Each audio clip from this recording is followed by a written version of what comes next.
Hello students, today we discuss about stages of child development in gender, school and society। छात्रों, आज हम लिंग, विद्यालय एवं समाज विषय के अंतर्गत बालक के विकास की अवस्था के संबंध में अध्ययन करेंगे। तो स्टूडेंट्स, एक तरफ मैंने विकास की अवस्थाएं लिख रखी हैं और एक तरफ लगभग आयु। ओके स्टूडेंट्स, पहली है प्रेगनेंसी स्टेज, यानी कि गर्भावस्था। गर्भावस्था से जन्म तक मानी जाती है। सेकंड है इन्फेंसी स्टेज, यानी कि शैशव अवस्था। 0 से 6 ईयर तक। ओके स्टूडेंट्स, एंड थर्ड है चाइल्डहुड स्टेज, बाल्य अवस्था। ये 7 ईयर से 12 ईयर तक। एंड फोर्थ है एडोलसेंस स्टेज, किशोरा अवस्था। ये 13 ईयर से 18 ईयर तक। एंड लास्ट है एडल्टहुड, प्रौढ़ अवस्था। ये 19 ईयर से अधिक की मानी जाती है। ओके स्टूडेंट्स, अब हम देखेंगे शैशव अवस्था में विकास, डेवलपमेंट इन इन्फेंसी, यानी कि शैशव अवस्था में विकास क्या है। इन्फेंसी स्टेज से तात्पर्य बच्चों के जन्म से 6 ईयर तक के पीरियड से होता है, और इस स्टेज में डेवलपमेंट से तात्पर्य है बाय बर्थ 6 ईयर तक के। किसके? बाय बर्थ 6 ईयर तक के नॉर्मल चिल्ड्रन के औसत डेवलपमेंट से होता है। जब हम नॉर्मल चिल्ड्रन की बात करते हैं, कैसे नॉर्मल चिल्ड्रन की बात करते हैं, तो हमारा तात्पर्य ऐसे चिल्ड्रन से होता है जो इनहेरिटेंस से प्राप्त, इनहेरिटेंस यानी कि वंशानुक्रम से प्राप्त पावर्स के बेस पर भी नॉर्मल होते हैं, और जिनका एनवायरनमेंट भी नॉर्मल होता है। इन लोगों का एनवायरनमेंट कैसा होता है? नॉर्मल एनवायरनमेंट होता है। एजुकेशन की दृष्टि से चिल्ड्रन के physical, mental, emotional and social development का अधिक महत्व होता है। इसलिए यहाँ हम बाय बर्थ 6 ईयर के, यानी कि जन्म से 6 वर्ष के चिल्ड्रन के physical, mental, emotional and social development पर ही बात करेंगे या इनके संबंध में चर्चा करेंगे। ओके स्टूडेंट्स, हम देखेंगे अब शैशव अवस्था की विशेषताएं। शैशव अवस्था की मुख्य विशेषताएं कौन कौन सी हैं? ऐसे intensity in physical development, intensity in mental abilities, intensity in learning, tendency to repeat, tendency to curiosity.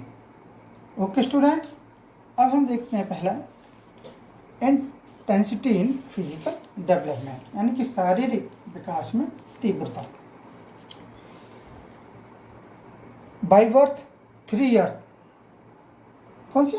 By birth 3 year तक चिल्ड्रन का फिजिकल डेवलपमेंट किसी एज के अपेक्षा बहुत फास्ट स्पीड से होता है।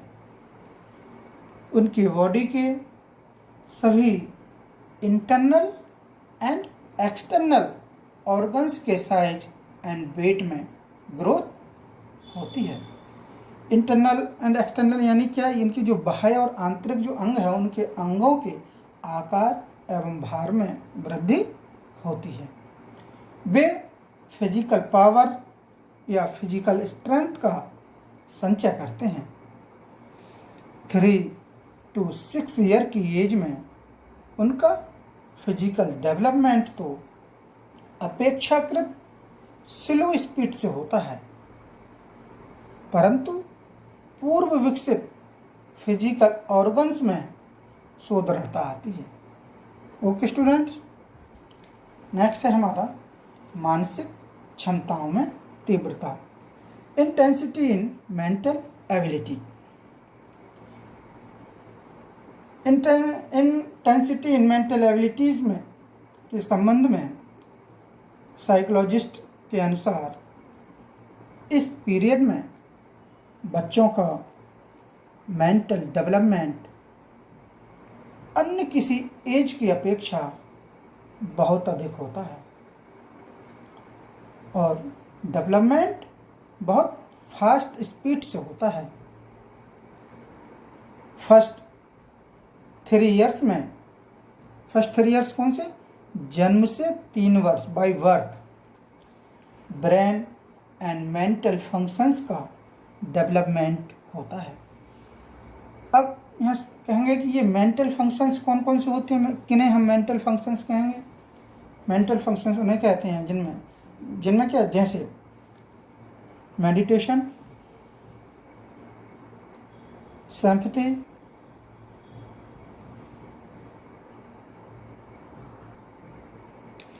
Imagination and memory capacity etcetera. Okay students, next है हमारा सीखने में तीव्रता, इंटेंसिटी इन लर्निंग। इस स्टेज में शिशु में लर्निंग की तीव्रता होती है। बेबी में फिजिकल मेंटल एबिलिटीज का संचय होने लगता है। 3 ईयर की एज पूरी करने के बाद उनकी इन एबिलिटीज में सुदृढ़ता आने लगती है। बेबी की सिमुलेशन एंड क्यूरियोसिटी की टेंडेंसी भी बहुत अधिक तीव्र होती है, इसलिए 3 to 6 ईयर के बीच बच्चे अपेक्षाकृत अधिक सीखते हैं। नेक्स्ट है दोहराने की प्रवृत्ति, टेंडेंसी टू रिपीट। इस स्टेज में 3 इयर्स में बेबी में दोहराने की प्रवृत्ति बहुत तीव्र हो जाती है। शिशु काल में बच्चे अधिकतर सिमुलेशन के द्वारा ही लर्निंग करते हैं। शिशु में रिपीट की प्रवृत्ति सीखने में बड़ी हेल्पफुल होती है। इस टेंडेंसी के कारण वे छोटे छोटे सॉन्ग्स एंड स्टोरी आदि कंठस्थ कर लेते हैं और दोहराने में रुचि लेते हैं। ओके, नेक्स्ट है हमारा जिज्ञासा की प्रवृत्ति, tendency to curiosity.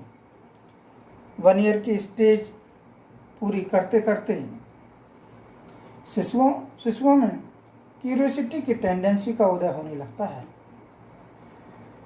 3 to 6 year के शिशुओं में ये टेंडेंसी अन्य किसी पीरियड की अपेक्षा बहुत अधिक तीव्र होती है।